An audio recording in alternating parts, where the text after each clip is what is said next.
محمد صدیق مرحوم رحمہ اللہ کا، جو جامعہ سلفیہ فیصل آباد کے شیخ الحدیث تھے، اسی موقع پر انہوں نے ایک واقعہ مجھے اور سنایا۔ ایک شیعہ حضرات میں عالم تھا، مولوی اسماعیل گوجرے کا تھا، بڑا مشہور اور تیز تراز بندہ تھا۔ تو علماء دیوبند کے ساتھ اس کا مسئلہ خلافت کے اوپر مناظرہ طے ہو گیا، اور اس طرف سے مولانا دوست محمد قریشی اور عبدالستار توسوی صاحب، یہ دونوں بزرگ مناظرے کے لیے تھے۔ تو مولانا صدیق صاحب فرمانے لگے کہ انہوں نے مجھے پیغام بھیجا کہ ابو بکر صدیق رضی اللہ تعالیٰ عنہ کی خلافت کے حوالے سے گفتگو ان سے کرنی ہے، تو بھی ہمارے ساتھ چل۔ تو مولانا صدیق صاحب فرمانے لگے میں چلا گیا ساتھ۔ اس زمانے میں اتنے حالات خطرناک قسم کے نہیں تھے جتنے آج ہو گئے۔ آج تو کسی کے ساتھ بات کرنا بھی خطرے سے خالی نہیں ہوتا، ملاقات ہی بلکہ مشکل ہو جاتی ہے۔ اس زمانے میں کھلے سٹیج لگتے تھے، اپنے اپنے نقطہ نظر کو ہر کسی کو بیان کرنے کا حق ہوتا تھا۔ سٹیج لگ گیا، ایک طرف مولوی اسماعیل صاحب گوجرے والے وہ شیعہ حضرات کی وکالت کر رہے ہیں، اور دوسری طرف مولانا توسوی اور ان کے ساتھی اور ساتھ مولانا صدیق صاحب بیٹھ کے۔ وہ بڑا تیز تراز تھا، اٹھا، اس نے کہا جتنے تم ابو بکر کی خلافت ثابت کرنے کے لیے آئے ہوئے ہو، 4 شرائط کے ساتھ اگر تم ابو بکر کو پہلا خلیفہ ثابت کر دو، میں 100 روپے انعام بھی تمہیں دوں گا اور تمہارے ہاتھ پہ بیعت بھی کر لوں گا۔ اس زمانے میں 100 روپے کی بھی بڑی بقت تھی۔ مولانا صدیق صاحب فرماتے ہیں، ان کا مولوی اسماعیل جو بات کرنی کر، لگا کیا شرطیں لگا کے بات کرتے ہیں؟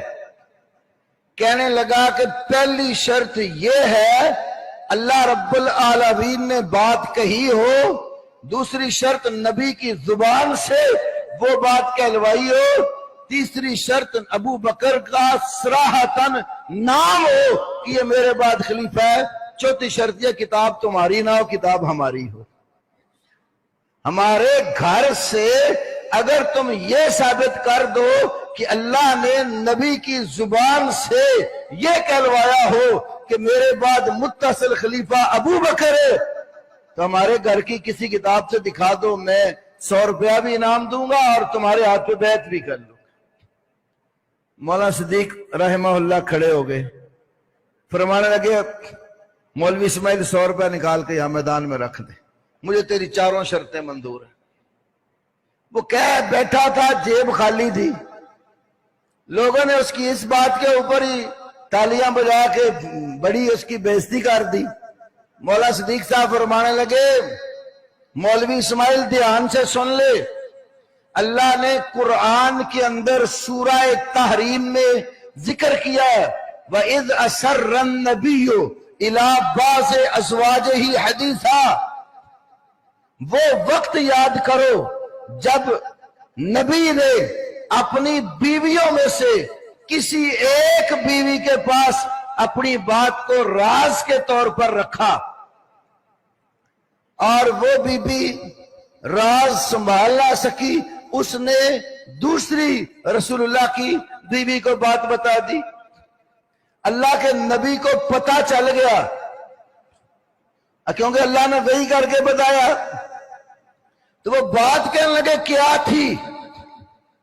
بات یہ تھی کہ سیدہ حفصہ رضی اللہ تعالی عنہا ام المومنین کے گھر نبی پاک تشریف لائے تو وہ گھر میں نہیں تھی، تو بیٹھے آپ تو اتنے میں آپ کی باندی ماریا قبطیہ رضی اللہ عنہا، جن سے آپ کا بیٹا ابراہیم پیدا ہوا، وہ رسول پاک صلی اللہ علیہ وسلم کے پاس آ کر بیٹھی اور کچھ گفتگو شروع کی، تو اوپر سے سیدہ حفصہ آ گئی۔